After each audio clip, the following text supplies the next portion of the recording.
This is Angry Meow's Adjustable Flex Alice, or the AM AFA Round 2. Just like any other Angry Meow board, it comes in this high quality briefcase which looks and feels absolutely amazing. The details and build quality is unlike anything I've seen in this hobby. It just looks so nice in person. Let's take a look inside. When you open it, you are immediately greeted by the board itself. Round 2 has all new colorways. Here I have the Roots Boy colorway, inspired by our favorite tree Space Guardian. The colors here look amazing. The finish looks really clean and has a nice texture to it as you'd expect from an e-coating. Unfortunately, this colorway will not be offered in the final production due to some complications with the coloring during the production. So my board is definitely almost one of a kind.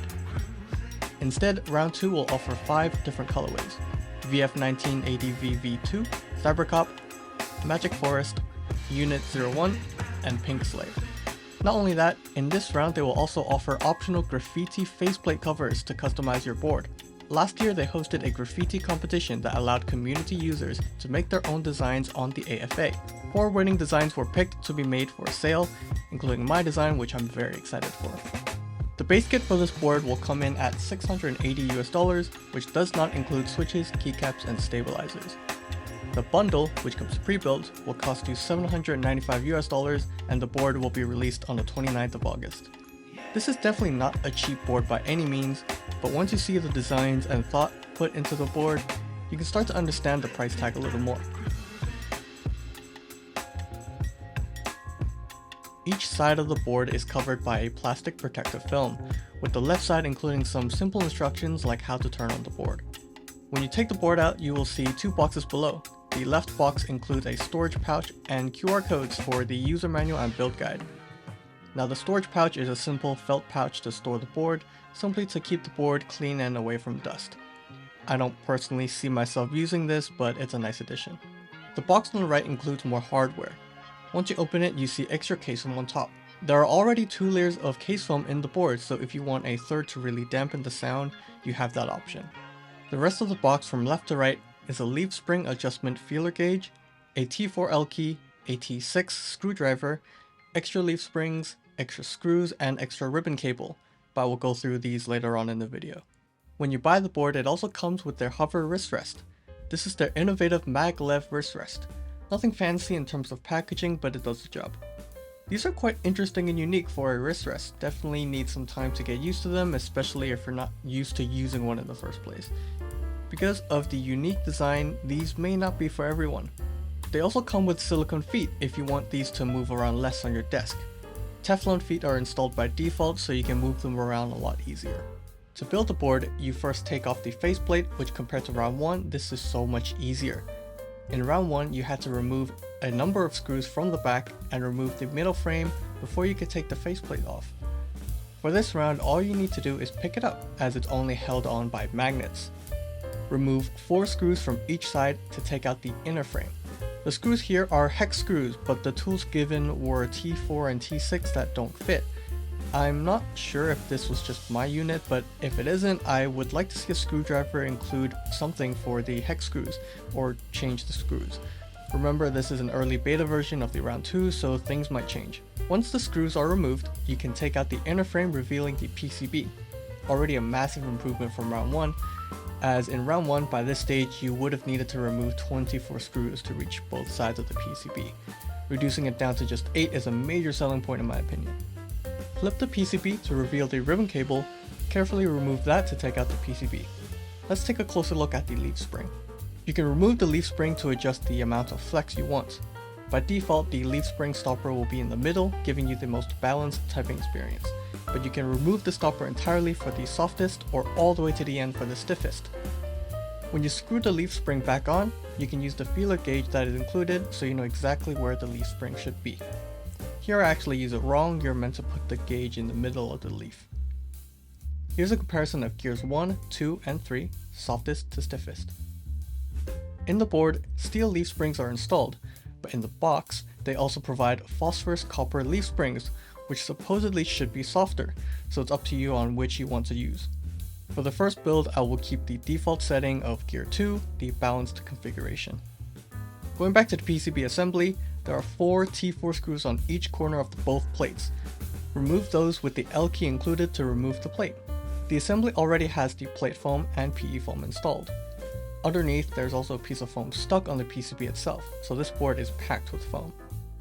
This is unusual, but the user manual suggests that you put the switches on the plate first before you place it on the PCB. The plate here is FR4, but a palm plate will be included instead in the final production, with the FR4 as an additional add-on. The plate here is really thin with a lot of flex cuts, making it really hard to put the switches in. I thought the plate would snap half the time. I got used to it near the end, but it was not easy. Although each row has its own flex cut, this does pretty much nothing to the flex if you use all the foam. However, if you take out the foam, you risk affecting the sound quality. The majority, if not all the flex, comes from the leaf spring and not the PCB assembly, so I do hope they would change to a thicker plate or have a non-flex cut plate for an even easier assembly. Switches here are Keygeek raw switches looped with 205G0. I'll be keeping the PE foam for the build. On here goes APTX stabs looped with 205G0 on the housing and XHT BDC on the wires. Put the plate and switches on the PCB and make sure all the switches are pushed in properly.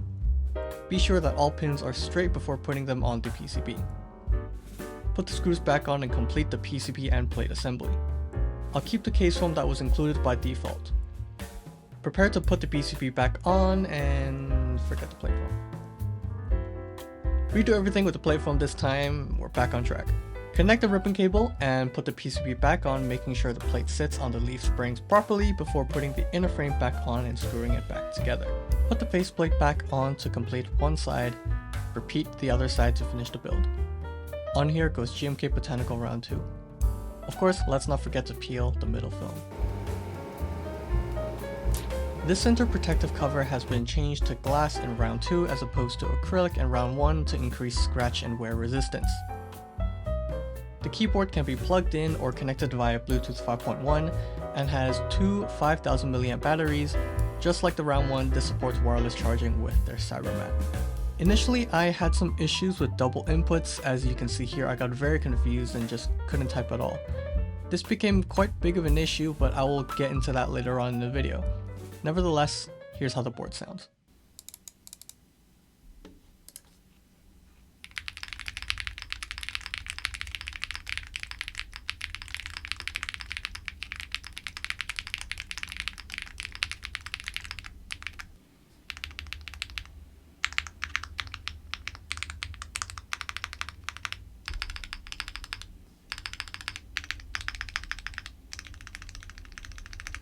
Really nice, just as I expected. But because of the double inputs, I thought it was a switch issue, so I decided to replace them with Oooolong switches, also looped with 205 grade 0. I also decided to try out the Gear 1 configuration, which is the softer typing experience. When I was replacing the switches, I didn't take off the plate and I definitely regretted this. If you do this, you have to find something like a tweezer to pull the plate up, otherwise the switches won't sit on top properly. I would suggest you take the time to remove the plate to put the switches in, just as the build guide says. And here's the second sound test.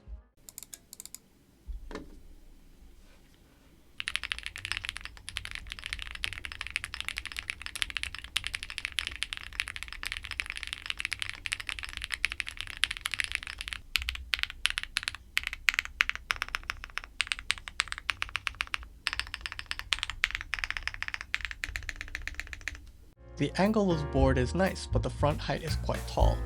Without a wrist rest, it can be tiring as you're floating your arms.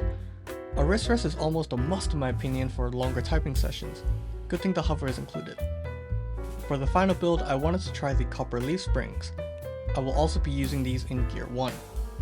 Here's a quick comparison of the copper leaf on the left and the steel leaf on the right, both on Gear 1. Visibly, the flex is identical, but the typing feel is slightly different. The copper here is slightly softer. It's all preference, you can adjust it to however you want. Now that the board requires a lot less screws to disassemble, changing and adjusting the leaf springs are a lot easier. Here's how it sounds with the copper leaf.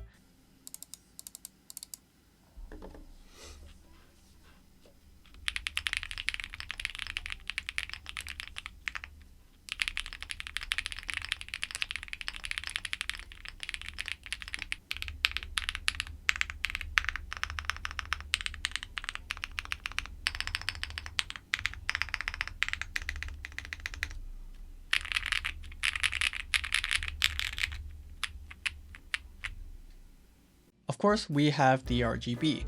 Sorry for the terrible footage. I won't go too in depth about this part, but I will say my favorite is the battery indicator using the number row. So in this case, the light stops at 7, meaning it's around 70%. This is very nice.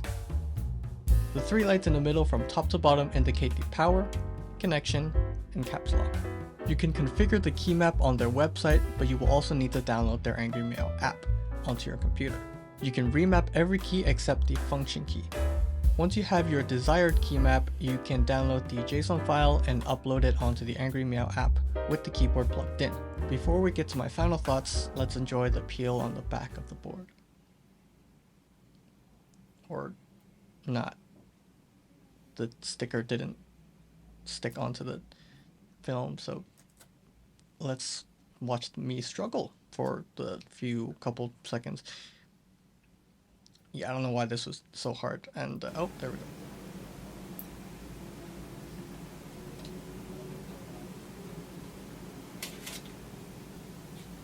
I don't think the stiffness or leaf material changes the sound much, mainly just the typing feel. Overall, I really enjoy how the board feels. I'm currently using the board on gear 1 with these softer copper leaf springs. It's all preference in the end. With so many configurations to choose from, there's no right or wrong answer. The sound you get from this board is what you'd expect out of a fully foamed board. You get the typical PE marbly sound. This is definitely not for everyone, but I personally don't mind it at all. If you're not into the Alice layout, this may not be the board for you. Even for me, as someone who really enjoys the split Alice layout, it took me a minute or two to get used to how far apart the two halves were on this board. But after that, it does feel really comfortable. What I'm still getting used to, however, is the hover wrist rests. For longer typing sessions like the script I'm typing for this video, I definitely needed the wrist rest. However, because of the circular design, I find myself slipping off the wrist rest and needing to readjust at times. This may just be a me problem, but I wonder if there could be a future design change to upgrade this. Another issue I had with the board was that I was getting a lot of double inputs. I did a lot of testing over the past 2 weeks as of recording this, including swapping out switches, cables, changing between devices, etc. And nothing seemed to really fix the issue properly. I was informed by the other members of the beta testing group that the round 1 also had this issue with double inputs, which was resolved with a firmware update, so I hope the same will be done for the round 2. The current solution we have found so far is to download the old firmware first, so that might be our temporary solution. Given the price point of the board, I was a little disappointed to have this happen as none of my other boards so far have had this issue. But I do trust that Angry Meow will resolve this, as they have been hard at work figuring this issue out the moment we brought it up. Besides this, the board just looks absolutely incredible and is just a statement piece on your desk. This is hands down the most unique board in my collection and might even be my favorite at the moment. The board isn't for everyone given the layout and the massive price point, but this board is truly something special in the hobby. Huge thanks to Angry Meow for letting me check out this beta version of the board. Hope you guys enjoyed the video, and I'll see you next time.